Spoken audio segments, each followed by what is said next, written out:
With the rare for Jamaica Premier League coming to the end of the regular season, expectations have been heightened ahead of the playoffs. A launch into the final round of matches to decide the champions took place on Friday at the ITEL Jamaica Limited in Montego Bay. Many were pinning their hopes on the Reggae Boys qualifying for the FIFA World Cup in order to give football in the country a lift. According to the PFJL CEO Owen Hill, the failure of the Reggae Boys has left football in the country in turmoil. I use the word turmoil to create that kind of agitation because where we are in football now, again, let's be real, we've not qualified for the World Cup. That's a big blow on our country and our football ecosystem. But the talent is still here. We still have local-based talent. So when I say turmoil, we are talking about the non-qualification and just the general mood.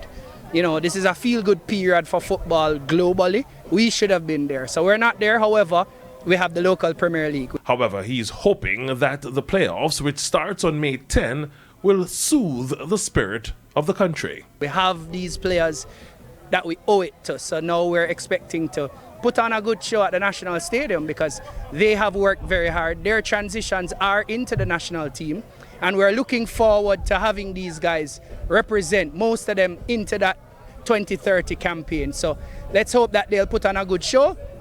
They've played hard all season long, so let the real games begin at the National Stadium when the playoff starts. Montego Bay United, the only team to secure an automatic semi-final spot so far, will not be involved until May 14.